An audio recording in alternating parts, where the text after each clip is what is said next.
It is telling that no country, including China, has spoken out in favor of Pakistan after India's airstrike on a terror camp in the country, a former Pakistani envoy to the US said Tuesday, asserting that it was reflective that the world's patience on terrorist safe havens is running thin. India bombed and destroyed Jaish-e-Mohammed's (JEM) biggest training camp in Balakot in Pakistan's restive Khyber Pakhtunkhwa province, about 80 km from the line of control, LOC, early Tuesday, killing a very large number of terrorists, trainers and senior commanders. The strike was the first by the Indian Air Force, IAF, inside Pakistan after the 1971 war. It is telling that no country has spoken out in Pakistan's favor after the Indian airstrike, Hussain Haqqani, the former Pakistani ambassador to the US, told PTI. Even China called for restraint on both sides instead of supporting Pakistan in protesting India's violation of Pakistan's airspace, Mr. Haqqani said in response to a question. Mr. Haqqani has been at odds with the powerful Pakistan army and very frequently receives threats from radical groups in Pakistan. Currently serving as the Director of South and Central Asia at the Hudson Institute think tank, his latest book is Reimagining Pakistan, Transforming a Dysfunctional Nuclear State. Hyper-nationalist sentiment in Pakistan may not want to recognize it, but the world's patience on terrorist safe havens is running thin and that is not good for Pakistan, Mr. Haqqani said.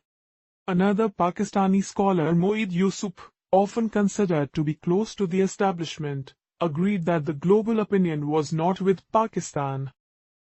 Given that global opinion is with India, whether a skirmish occurs in Pakistani or Indian airspace doesn't matter as much. So Pakistan will do its best to absorb this strike and not escalate, Moeed Yusuf told PTI. Of course, the paradox is that the more successful an Indian strike, the more difficult it is for Pakistan to look the other way, he said.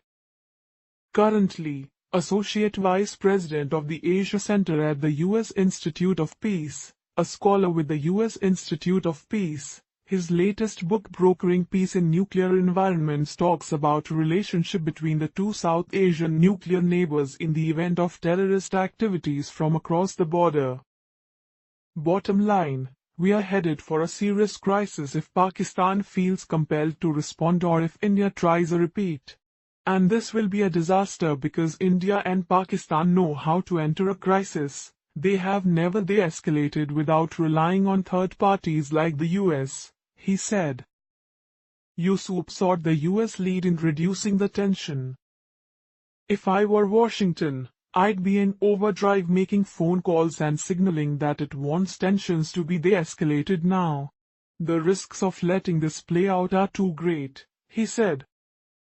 The airstrike came 12 days after the JEM carried out a suicide attack in Jammu and Kashmir's Pulwama district that killed 40 CRPF soldiers. India launched a major diplomatic offensive against Islamabad after the Pulwama attack and highlighted Pakistan's role in using terrorism as an instrument of state policy. The international community led by the US pressed Pakistan to deny safe haven to terror groups operating from its soil and bring the perpetrators of the Pulwama attack to justice.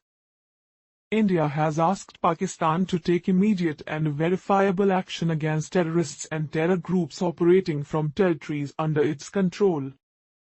New Delhi also announced the withdrawal of the most favored nation status for Pakistan and hiked the customs duty by 200% on goods originating from Pakistan.